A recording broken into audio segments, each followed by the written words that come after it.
Micro ಫೈನಾನ್ಸ್ನ ಕಿರುಕುಳ ಇದರ ಜೊತೆಗೆ ರಾಷ್ಟ್ರೀಕೃತ ಬ್ಯಾಂಕ್ಗಳು ಕೂಡ ಈಗ ಕೈ ಜೋಡಿಸಿರೋ ಹಾಗೆ ಕಾಣಿಸ್ತಾ ಇದೆ. ಅವರು ಮನೆಗೆ ನುಗ್ತಾ ಇದ್ರು, ಇವರು ಡೈರೆಕ್ಟ್ ಅಕೌಂಟ್ಗೆ ನುಗ್ತಾರೆ.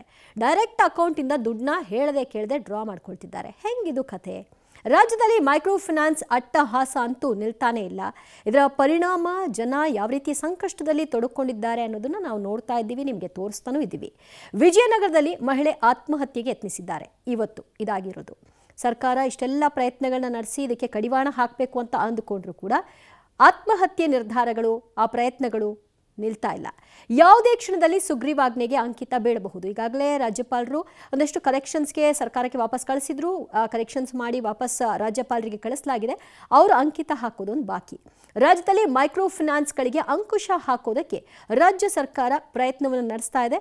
ಈಗ ರಾಜ್ಯಪಾಲರ ಅಂಕಿತ ಬಿದ್ದ ನಂತರದಲ್ಲಿ ಅದು ಜಾರಿಗೆ ಬರುತ್ತೆ. ಫೈನಾನ್ಸ್ ಬಳಿಕ ರಾಷ್ಟ್ರೀಕೃತ ಬ್ಯಾಂಕ್ನಿಂದ ಕಿರುಕುಳ ಮುಂದುವರಿತಾ ಇದೆ. ಯಾವ ರೀತಿಯಲ್ಲಿ ಇವರು ಕಿರುಕುಳ? ಈ ವರದಿ ಇದೆ, ನೋಡ್ಕೊಂಬನ್ನಿ. ಮೈಕ್ರೋ ಫೈನಾನ್ಸ್ ಬಳಿಕ ರಾಷ್ಟ್ರೀಕೃತ ಬ್ಯಾಂಕ್ ಸರದಿ. ಕೃಷಿ ಸಮ್ಮಾನ್ ಯೋಜನೆ ಹಣವನ್ನ ಬಿಡದ ಬ್ಯಾಂಕ್, ಅನ್ನದಾತರ ಖಾತೆಯಿಂದ ಹಣ ವರ್ಗಾವಣೆ ಆರೋಪ. ರಾಜ್ಯದಲ್ಲಿ ಮೈಕ್ರೋ ಫೈನಾನ್ಸ್ ಆಯ್ತು, ಈಗ ರಾಷ್ಟ್ರೀಕೃತ ಬ್ಯಾಂಕ್ಗಳ ಸರದಿ. ಅನ್ನದಾತರ ಬೆಳೆ ಸಾಲದ ಖಾತೆಗೆ ಗೃಹಲಕ್ಷ್ಮಿ, ವೃದ್ಧಾಪ್ಯ ವೇತನ, ಕೃಷಿ ಸಮ್ಮಾನ್ ಯೋಜನೆಯ ಪರಿಹಾರವನ್ನ ಅನಧಿಕೃತವಾಗಿ ಬ್ಯಾಂಕ್ ಜಮೆ ಮಾಡಿಕೊಂಡಿದೆ. ರೈತರಿಗೆ ತಿಳಿಯದೆ ಸಾಲದ ಖಾತೆಗೆ ಪರಿಹಾರದ ಹಣವನ್ನ ವರ್ಗಾವಣೆ ಮಾಡಿಕೊಂಡಿದೆ. ಧಾರವಾಡ ಜಿಲ್ಲೆಯ ಕುಂದಗೋಳ ತಾಲೂಕಿನ ಗುಡನೇಕಟ್ಟಿ ಗ್ರಾಮದ ರೈತರ ಕಥೆ ಮತ್ತು ವ್ಯಥೆ ಇದಾಗಿದೆ. ಕೃಷಿಯನ್ನೇ ಜೀವನಾಧಾರವಾಗಿಸಿಕೊಂಡಿರುವ ಅನ್ನದಾತರು ವ್ಯವಸಾಯಕ್ಕಾಗಿ ಕುಂದಗೋಳ ಪಟ್ಟಣದ ಕೆನರಾ ಬ್ಯಾಂಕ್ ಶಾಖೆಯಲ್ಲಿ ಹಂತ ಹಂತವಾಗಿ ಕೃಷಿ ಸಾಲವನ್ನು ಪಡೆದುಕೊಂಡಿದ್ದಾರೆ. ಆದರೆ ತೀವ್ರ ಬರಗಾಲ, ಅಕಾಲಿಕ ಮಳೆಯ ಕಾರಣ ಸರಿಯಾಗಿ ಬೆಳೆ ಬಾರದ ಹಿನ್ನೆಲೆಯಲ್ಲಿ ಸಾಲ ಮರುಪಾವತಿಸಲು ವಿಳಂಬವಾಗಿದೆ.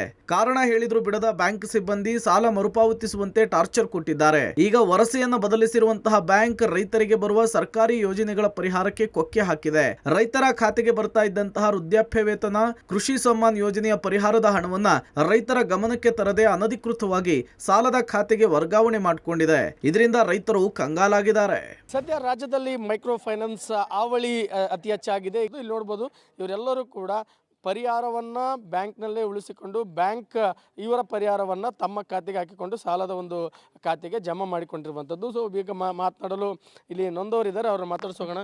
ಅಮ್ಮ, ನಿಮ್ದೆಷ್ಟು ಸಾಲ ಇತ್ತು? ಯಾವ ಪರಿಹಾರವನ್ನು ಬ್ಯಾಂಕು ಒತ್ತುವರಿ ಮಾಡಿಕೊಂಡಿದ್ರು? ನಮ್ದು 5 ಲಕ್ಷ ಇತ್ತು ರೀ ಸಾಲ. ಮತ್ತು ಮಳೆ ಅದು ಆಗ್ಲಾರ್ಕ ಇದು ತುಂಬಕ್ಕಾಗಿಲ್ರಿ ನಮ್ಗೆ, ಬೆಳೆ ಬರ್ಲಾರ್ಕ.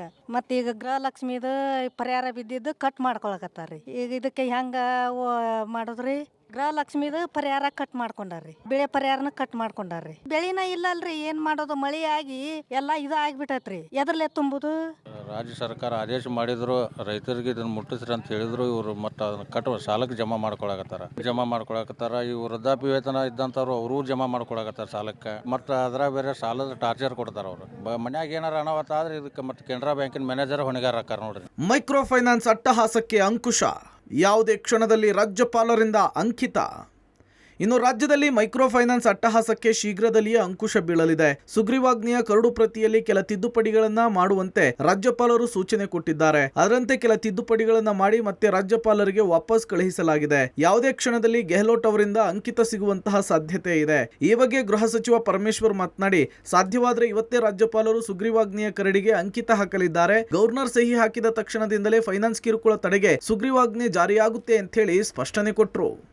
ಮಾನ್ಯ ರಾಜ್ಯಪಾಲರು ಬಹುಶಃ ಅವರ ಕಾನೂನು ತಜ್ಞರ ಜೊತೆ ಮಾತಾಡಿಕೊಂಡು ಅವರು ತೀರ್ಮಾನ ಮಾಡ್ಬೋದು.